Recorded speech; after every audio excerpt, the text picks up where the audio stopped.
What did it feel like to have yourselves be back at full strength? Have JP back out there with you guys? Yeah, it was a great feeling. We had a ton of energy coming out. We sustained it for 40 minutes, and we all had a lot of fun out there. And I think it showed on the court, and it was great to get a win. Yeah, you were. Maybe you talk this much all the time, but it seemed like the communication on the defensive end was up a notch tonight. Is that fair to say, Ben? Is or what? Did you guys feel that or not? Yeah, definitely. That was one of our defensive keys for the game was communication. Really practice that in practice this week, and having come into the game and having that good game plan. It was really effective because we really disrupted them on the defensive end, and it led for transition easy buckets, and that's how we got a lot of our points.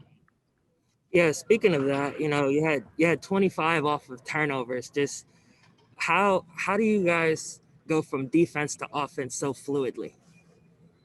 It starts with ball pressure, honestly.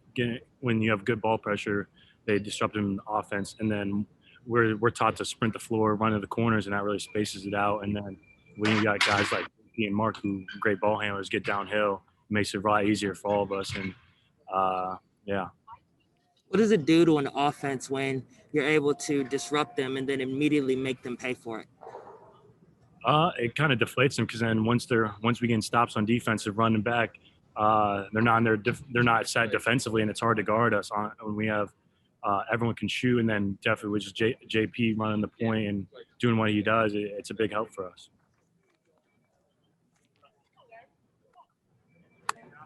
You were pretty lights out from 3 tonight, 6 for 10. Just how confident were you feeling, and especially just in that corner spot for you? I felt pretty confident when seeing the first one go in is always a great thing. So when I see that first one going, I just want to keep shooting. And they were doubling the post, so I just filled the open spots and was able to knock a couple in. And that's the great thing about it. Speaking of the doubles, Ben, were you guys surprised they tried that? That this team tonight might have doubled you guys more than anyone else this season, especially when the ball got down low to Dwight. And how did you guys handle that? I don't think we were surprised. We knew they were coming and doubling because they couldn't guard us in the post. And when they do that, it has opening up for lanes to cut. And then if that cutting lane isn't open, then the skips are wide open. That's what we had open all night. And then we ended up in those shots, and they were big. How did the shot clock being off sort of mess with the team? Did it speed things up, or how did you guys overcome that obstacle? It gave us a rest, which is really nice. So that felt good. But other than that, it felt a little weird. But we just adjusted to it, and it helped us in the end. Hey, shortly after that sequence with the clocks being off, during one defensive possession, Jeff Boals was actually doing the like, how the crowd will sometimes count down the clock to try to get a guy to shoot it early. Well, it appeared Jeff did that when Miami had the ball one time. Were you guys aware of that fact, and what did you think of the head coach getting in on the action like that? Yeah, I was on the bench and I heard him say it, and he got the point guard to shoot and he missed it, and it was kind of funny. We all laughed, and we ended up getting the ball back and going on transition. Is that kind of who he is? Like, there's you can tell he's still a player even today. Yeah, you could say that. So you guys averaged 17 assists a game. Tonight you had 23. Obviously, having your best passer back is going to help those numbers. But how does Jason being back sort of influence the team to want to share the ball more? He's a pass first point guard, and he loves to get his guys involved. And when passing is contagious on his team, everyone want to be unselfish and making the extra pass. And when we do that, we get great shots, and we hit them tonight, which was awesome. Always good to get a win over a rival, but you've played in 3 of these games so far. Just how important is this rivalry to you, and how special is it to get a win, even though there's not fans in the crowd tonight? It's still pretty important just because they're obviously our rival, and you kind of like raise your level a bit, raise your energy, and getting this win 3 straight times. It's a great feeling, and I just want to continue to do that. Was there a little bit more anticipation for this game since the one in December got postponed? No, honestly, just because we go day by day here, and we'll take on any challenge, and we just know whatever opponent we face next, we got to be ready for it. For a shooter, being on your home court is an even more advantage because you're used to the hoop, you're used to your spots. You guys got a few in a row coming up. Just for you, how nice is it to not have to get your rhythm in another opponent's gym? Yeah, I definitely think just the familiarity and being comfortable shooting on the hoops I shoot on every day, and that builds my confidence even more. And being able to do that just helps the team out any way I can. You know, Mark's been the guy for these last 4 games. He had to take the back seat tonight. How do you feel like he sort of embraced his role coming off the bench, and what kind of boost did he give tonight? You know, he's a teammate first guy. You know, he's going to come in, he's going to keep doing his thing that I've been doing the past couple of games. Nothing's really changed, and I think he's really done a great job being a great teammate. And he was really good on the floor again tonight, and I just can't wait to keep seeing what he does. How'd you feel, Jason? Were you at 100%? Were you close? Were you close enough? Take us through with how close you are to feeling normal again. It was great to be back out there, my teammates. The past couple practices, I've been full go. I had 2 full practices, and it was nice to be back out there, and I felt pretty good. The emphasis tonight looked like it was on defense coming into this ball game. Is that safe to say? And could you describe the communication level and just the willingness to talk on that end of the floor tonight from you guys? For sure. Coach Boals right after the Toledo game was telling us like all the point totals that teams have scored against us, and we really took that personal. And we thought one of the main adjustments was communication. And I think communication really led to us being a lot more active in our gaps, on ball pressure, and getting rebounds as well. Yeah, you had 25 points off of turnovers tonight. Just how big is it for the offense to be able to get kick-started off of a turnover like that? Well, with Mark coming in and me being there as well, it's 2 ball handlers who can push and run in transition and make plays. So it's definitely huge to have him with us right now. Yeah, speaking of Mark, he obviously stepped in for you when you were out. Just how was it playing with him tonight, especially with, him not really getting those minutes early in the season? And how have you sort of seen him grow throughout the season? It's awesome. And I keep telling him every time he drives downhill, they can't stop him. He's getting a foul or an and one every time. So it's awesome to see his confidence just been growing and growing these past few games. Can't wait to keep building with him. So, Jason, you and Mark both excel with the ball in your hand. How can you guys, what's the process for you and him learning to play well together at the same time? Chemistry, and that's obviously something that we haven't done yet. I've in practice the other day we were going through it, but as we play more games together, I'm sure we'll get more comfortable. Being able to have another ball handler, another guy to make plays, not having to dribble all the time. That's going to be a luxury to have. Coach listed you at 50-50 yesterday. Was there any doubt that you were going to play tonight, and was the Battle of the Bricks sort of added motivation to get back to this game? No, I really wanted to play tonight. I'd done 2 full practices. I was clear through everybody, so if I can play, I'm going to play. What did you do? What have you been doing the last 3 weeks? You're a ball player. That's what you do. That's who you are. And to have that kind of taken away temporarily because of it, what did you find yourself doing that you didn't envision because you couldn't get out on the floor on game days? It was a new role. I've never really been injured this long before. So, I couldn't, I have to, now I'm on the sidelines, I got to be more vocal, lead from the sidelines, telling people what to do, just because I'm gone, doesn't mean the drop off from me is allowed.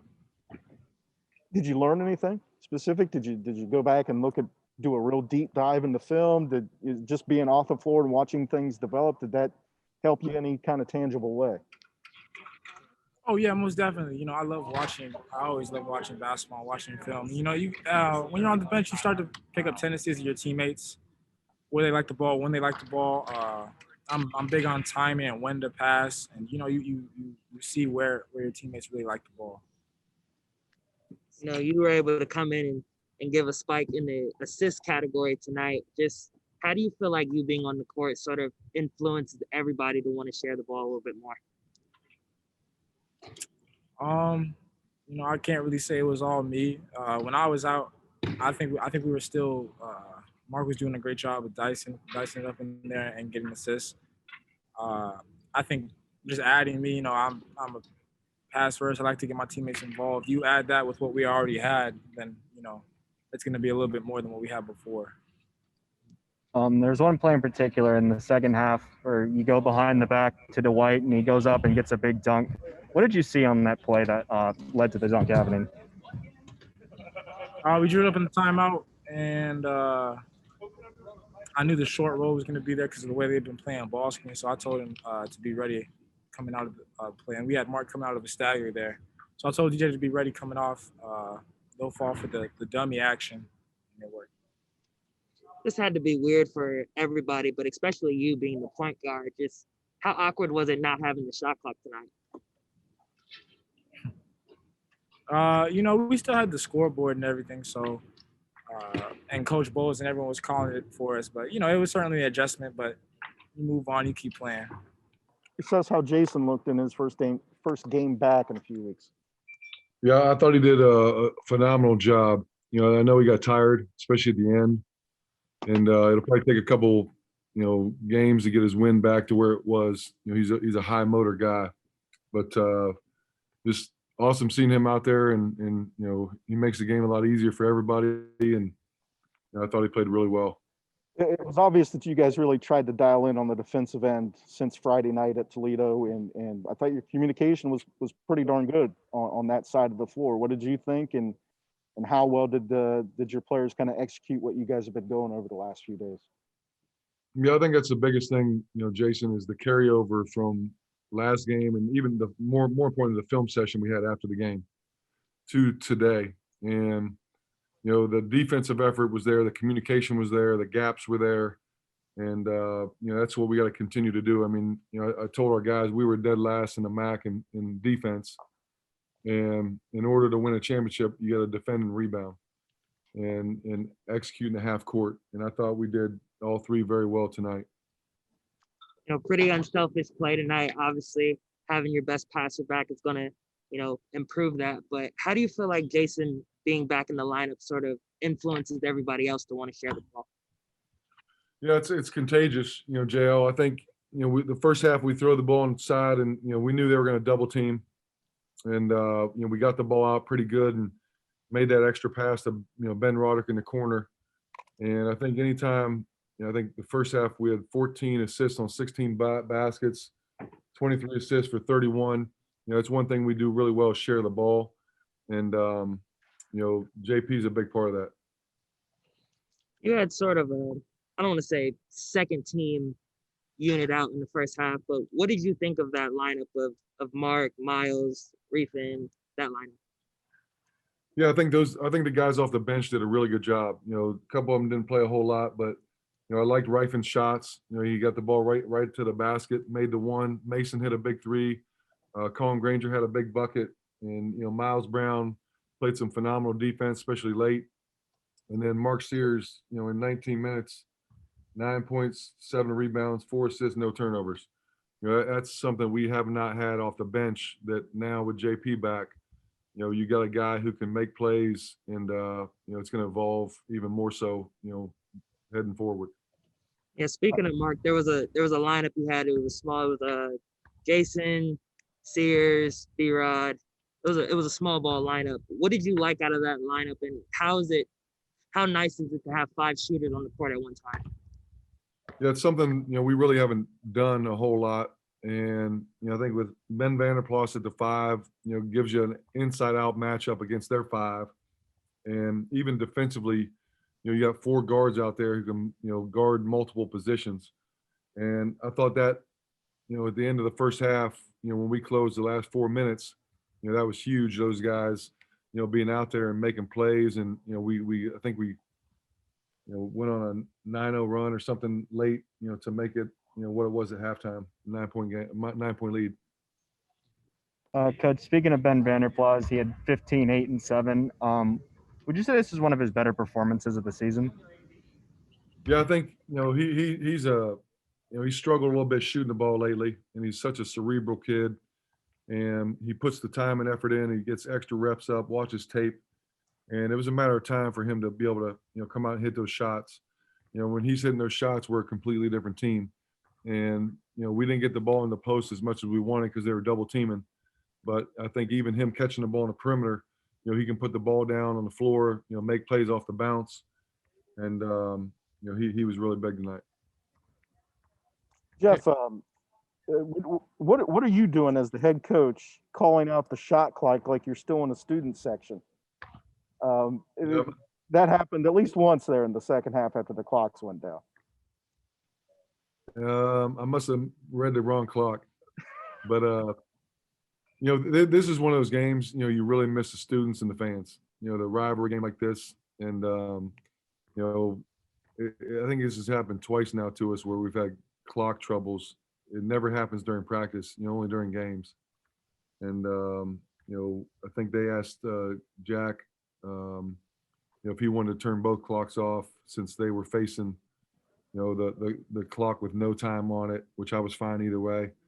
And, it didn't really come into play but a couple times. And I thought, our defensive effort made it come into play. We got the shot clock violation the one time, and they were deep in the clock a couple times. Ben, it seems like he's really starting to really find his groove from behind the arc. He's been more confident, it seems like, every game. For you, like, when do you know to give him that green light, and how big is it for your offense when he's feeling confident? I think, we gave it to him the day we recruited him. He's one of those kids that makes tough shots and just really needs one to go in. And, he had a tough go around at Toledo, had some open shots that Toledo missed him. But, he's going to be a priority for, the other team. And I think when you have guys who share the basketball and can space, and you got a big guy like Dwight rolling, do you cover the roll or do you cover, Ben out in the wing? And, he's a recipient of the double teams that he got tonight that, BVP and Dwight got tonight. And we're going to need him to do that moving forward. You've had to make some tough road trips to Akron and Toledo. You got a few at home coming up. How nice is it to, be able to put a few on the home court? Yeah, definitely, better to be at home than on the road. And it's a big game for us. It puts us at 500. And, I think if you look at, what's happening, you got two teams that have separated themselves right now, BG and Toledo. I think BG lost today maybe.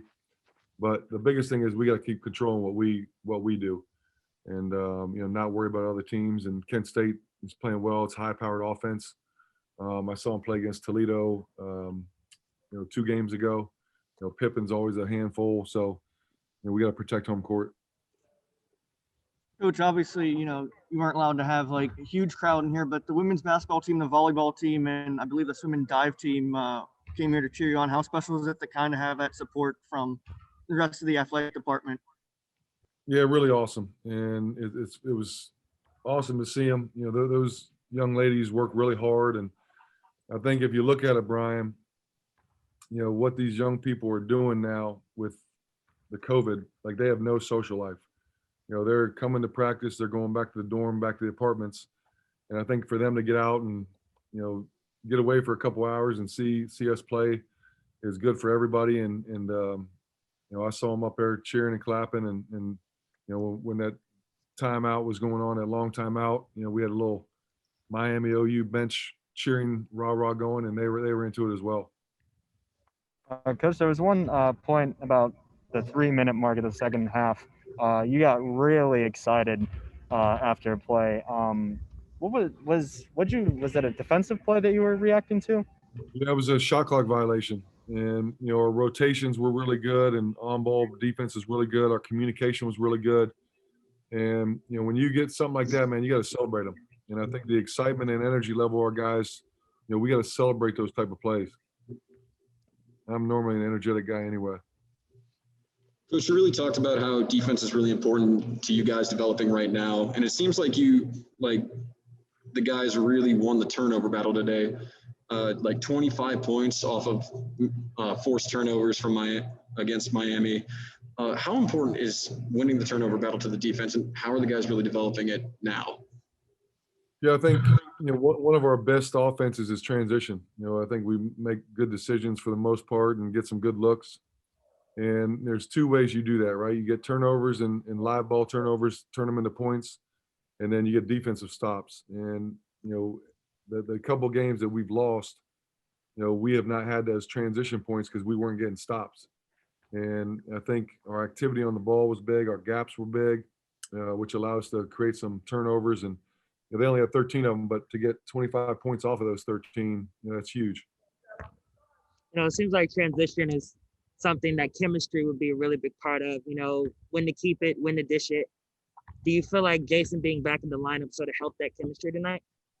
Yeah, I mean, his vision, and when you got multiple guys who can make shots, running space in the floor is probably the biggest thing. And, if our 4s and 5s are trail, we like to set a drag ball screen. If our 5's down the court, we can advance pass it, throw it in. And, but the biggest thing is really just, spacing out and transition, letting JP or Mark get downhill, try to create a second defender, and then, throw it to a wide open guy.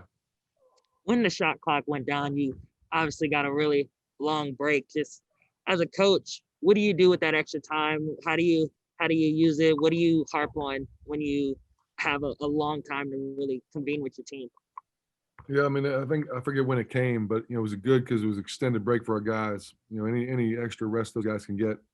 You might not need to sub them, when you normally would. But really just reinforce what you've been doing well. What you need to do to finish the game out, and talk both ends about how we want to execute.